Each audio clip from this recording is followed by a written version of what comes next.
The podcast begins by discussing a recent Supreme Court decision regarding presidential immunity.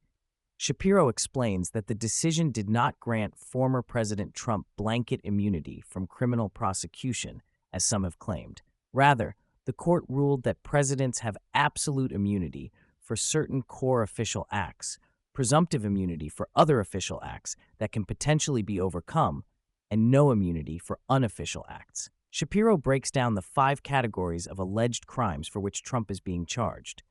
1. Trying to get state electors to change votes. 2. Organizing fraudulent state electors. 3. Using the DOJ for sham investigations. 4. Pressuring Mike Pence to alter results. And 5. Convincing Congress members to delay certification. The Supreme Court decision, written by Chief Justice Roberts, establishes that presidents have absolute immunity for core constitutional powers like pardons or firing executive branch employees. For other official acts, there is presumptive immunity that can potentially be overcome if prosecution wouldn't impede the functioning of the presidency. Unofficial acts have no immunity. Shapiro argues this is a fairly moderate, logical decision that doesn't give presidents unlimited power.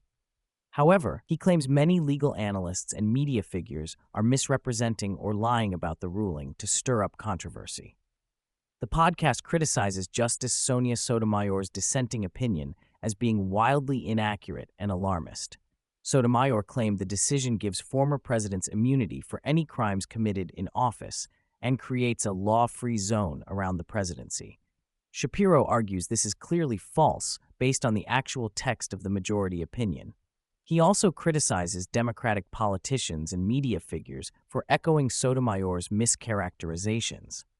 For example, some claimed the ruling means a president could now order the assassination of political rivals with impunity, which Shapiro says is ridiculous and not supported by the decision.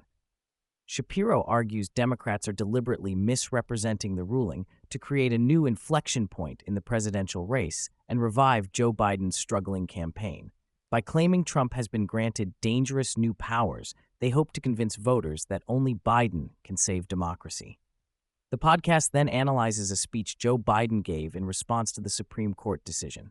Shapiro characterizes it as demagogic and pathetic, arguing Biden is lying about the ruling to scare voters. He claims Biden is trying to reset the narrative after his poor debate performance by portraying himself as the defender of democracy against a newly empowered Trump. Shapiro points out the irony of Biden attacking the Supreme Court's legitimacy while claiming to defend democratic institutions.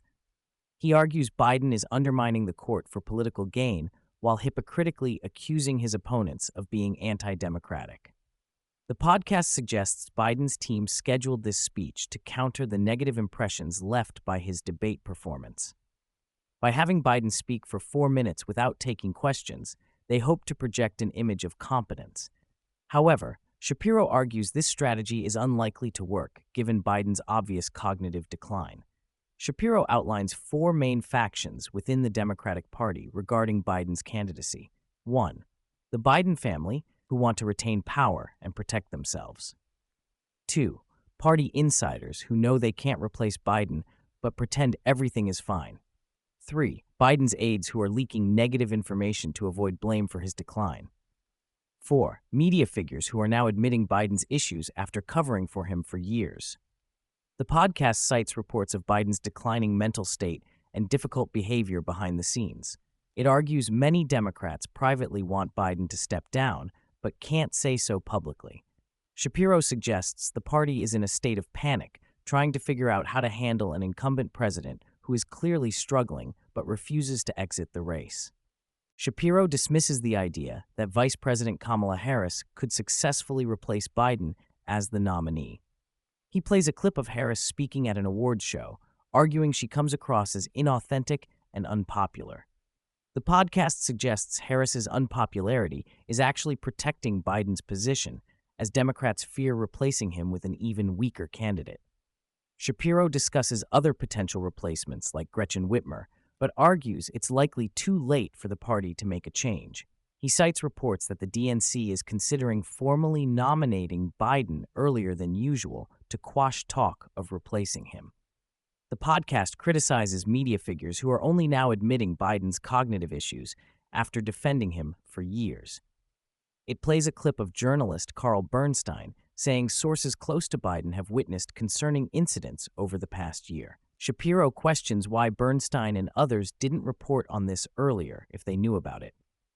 The podcast also discusses reports of Biden's campaign trying to reassure worried donors.